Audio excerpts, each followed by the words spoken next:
Bonjour, nous allons voir comment dessiner une fonction sinusoïdale à partir de l'équation.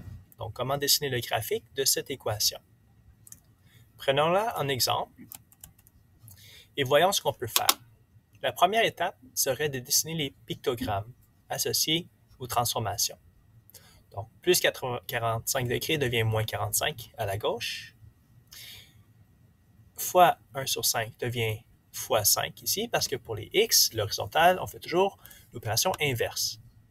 Alors que pour le y, le moins 2 reste moins 2, et l'amplitude de fois 2 reste fois 2.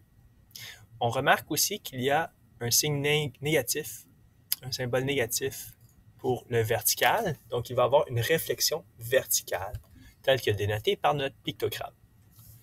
Une fois qu'on a notre pictogramme, on doit dessiner notre axe X et Y. Donc, on fait un axe X et un axe X et puis un axe Y. Je vais procéder par étapes en commençant par le plus facile, le déplacement vertical. Donc, comme vous voyez en bleu, j'ai pu identifier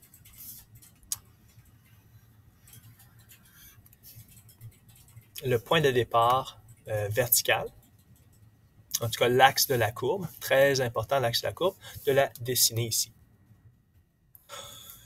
Ensuite, rattaché à ceci, on a l'amplitude. Donc, ces deux-là viennent ensemble. Il faut un peu penser à son affaire avant de commencer. Si on avait fait moins 2 trop proche de ici, on aurait une fonction qui serait peut-être trop petite. Donc, en mettant le moins 2 un peu plus bas, je pense qu'on va avoir quelque chose qui a un peu plus d'allure, qui prend plus d'espace. Donc, il faut penser à son affaire avant de placer le moins 2. Il faut regarder le moins 2 et le fois 2 ici. Et ainsi, avec le vert, avec l'étirement vertical ou l'amplitude, elle est de 2.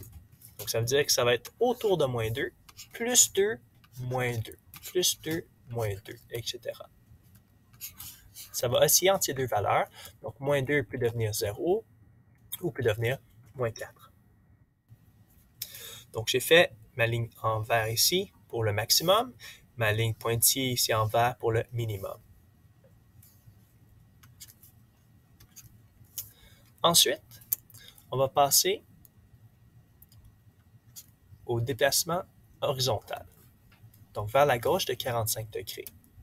Comment on fait ça? On dessine notre ligne ici de moins 45 degrés. Encore une fois, il va falloir penser à notre affaire avant de commencer avec le vertical, sachant que oui, c'est de 45 degrés.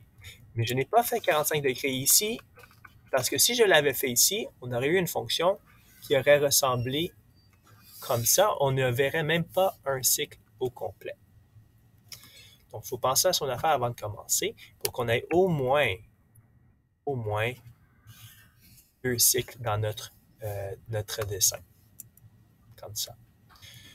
Donc, en commençant notre moins 45 ici, ça nous donne assez d'espace pour mettre une période ou un cycle vers la gauche et une période vers la droite, comme ça.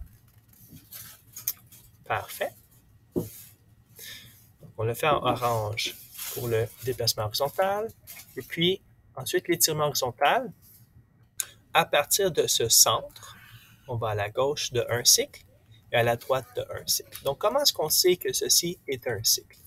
Bien, la période normale est de 360 degrés. Et là, on a un étirement horizontal de x5. Alors, ça va être 5 fois plus grand, ce qui donne 1800 degrés. Alors, autour du centre, ça va être un cycle après moins 180 degrés par rapport au centre de moins 45 et de plus 1800 degrés par rapport au centre de moins 45 degrés. Donc, on a écrit les valeurs ici, à la gauche, et ici, à la droite. Parfait. Par la suite, on doit regarder quel genre de fonction on a. On a une fonction cosinus. Donc, on sait que ça va avoir ce comportement. Ça va commencer à un maximum, descendre, puis revenir au maximum. Donc, on pourrait penser que notre fonction ressemblerait à ceci. Commence au maximum, et après un cycle, ça va revenir au maximum. Donc, on peut penser à ce que ça ressemble à ceci. Et ce serait une bonne idée. Par contre, il nous reste une seule transformation ici. Il nous reste la réflexion verticale.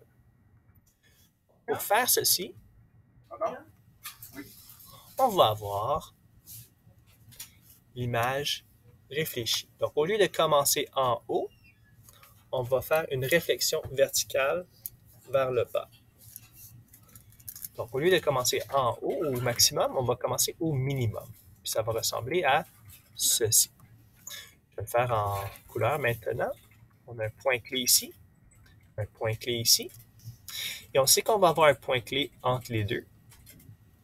On pourrait même trouver les coordonnées de ce point clé, puisque c'est à mi-chemin entre moins 45 degrés et 1755 degrés. Donc, on pourrait faire plus 900. On pourrait aussi faire plus 900 comme ça ou moins 900 comme ça. Mais je vais faire plus 900 par rapport au 45, moins 45. Donc, ça pourrait donner 855 degrés si on voulait trouver les coordonnées de ce point. On pourrait même trouver les coordonnées de ce point ici, qui serait la moitié chemin entre ça et ça. Et on pourrait même trouver les coordonnées de ce point-là aussi.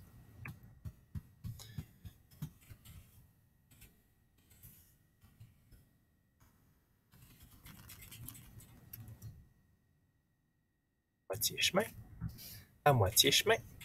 Et là, on peut faire notre graphique. Il va ressembler un peu à ceci. Et bien sûr, ça va continuer à la gauche et à la droite pour toujours.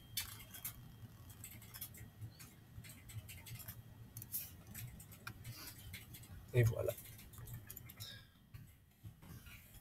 On peut vérifier notre réponse dans Desmos, bien sûr.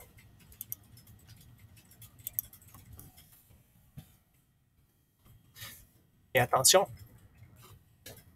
il y a quelque chose d'important. Moins 2 cos. Moins 2 cos. 1 sur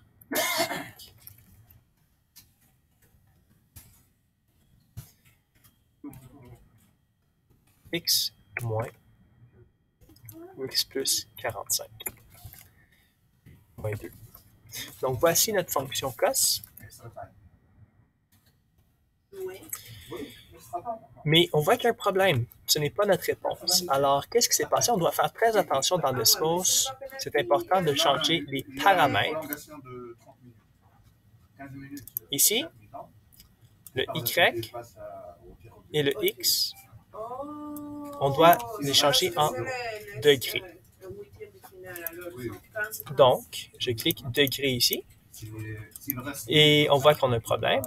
On a un mauvais zoom. Donc, je vais me concentrer sur la section la plus intéressante.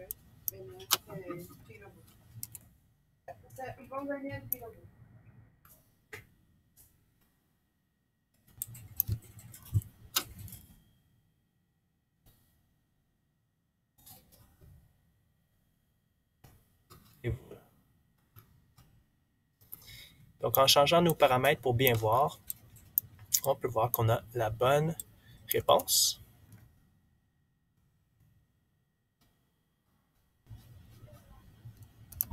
Puis on peut même changer les pas dans Desmos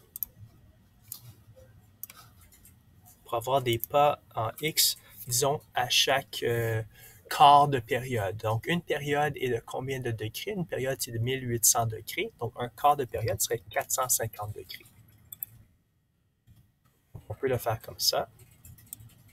Et on a notre réponse ici.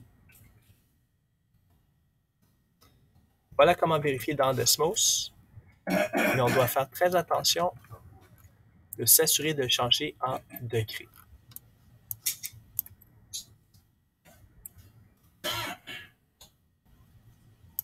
Et voilà. On voit la 45, hein, elle n'est pas très loin.